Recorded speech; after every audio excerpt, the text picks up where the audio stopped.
The Republican Party is nothing more than Saturday morning cartoon villains at this point. Let's talk. Welcome back. This is Jack. Let's get started. All right.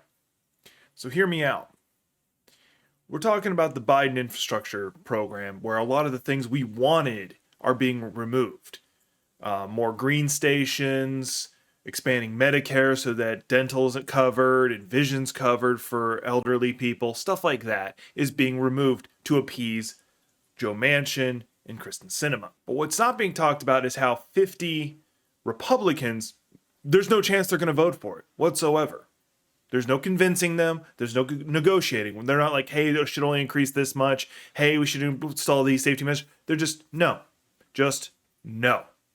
That's not being talked about enough. Right now, we have a government that if the party is not in power, there's almost a default filibuster. Now, we've seen the movies where the filibuster is somebody stands up and talks and talks and talks and talks.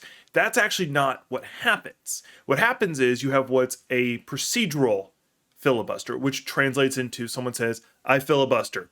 That's it. Conversation's over. Until they yield, nothing happens, effectively resulting in the government not being able to work unless they can secure 60 votes to overturn a filibuster.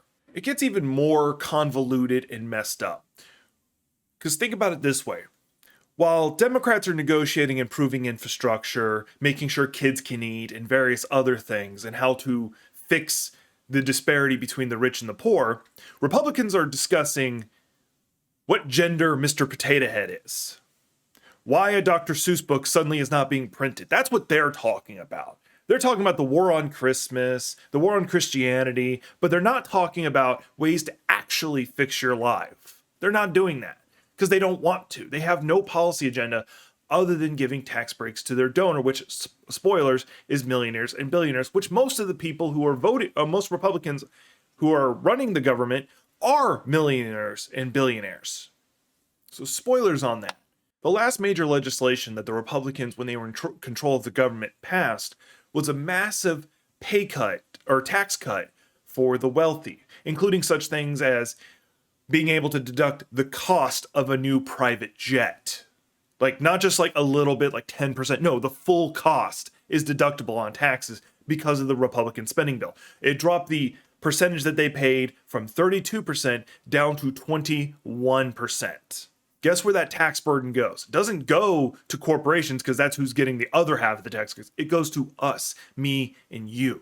And any that you do get usually has a sunset, meaning it ends. So you might get it for 3 or 4 years until the next administration takes over. Then it sunsets and it's gone. It gets even more malicious and evil than that. John Taffer on Laura Ingraham's show said that the poor need to be hungry like dogs so that they are loyal to the companies. Here's the video. Incentivizing people to stay home. What if we gave that additional unemployment benefits to employers to incentivize people to go to work? Well, what if we just cut off the unemployment? I mean, hunger is a pretty powerful thing. I don't mean physical hunger, because people who truly are in need help. I have a friend in the military who trains military dogs, Laura, and they only feed a military dog at night because a hungry dog is an obedient dog. Well, if we're not causing people to be hungry to work, then we're providing them with all the meals they need sitting at home. So that's what they really think about you. They want to cut your food stamps, they want to cut your unemployment so that you have to work below a certain amount. So you don't have a choice. In 2000, when George Bush was running, a woman said, "That's good because I work 3 jobs and I feel like I contribute." You work 3 jobs? 3 jobs, yes. Uniquely American, isn't it? In other countries, you don't have to work multiple jobs to live.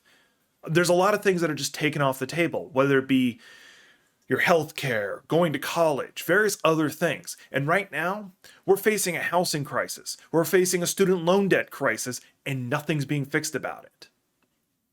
Because our government is paralyzed, because the cartoon villains that are the Republican Party are just filibustering and blocking everything that is attempted. Where every time they're in power, all they do is enact fascist policies, where they make it impossible for you to vote. Case in point, Georgia. They made it illegal to serve water or food to someone waiting in line to vote. By the way, in the last election, there was a 2 to 3 hour, I think a couple times, 5-hour wait time in minority districts, where if you were districts that were not minorities had 5-minute wait times. Seems to be targeting a specific group. Wouldn't you agree? If you're voting for them, you're not paying attention to the fact that the conservative party, the Republican Party, is being led by QAnon, where they just recently, as of this recording, went to Dallas, Texas, waiting for JFK Jr. to be resurrected, run for president, and then anoint Trump the King of Kings. I'm not joking. That's a part of their base, and that's accepted.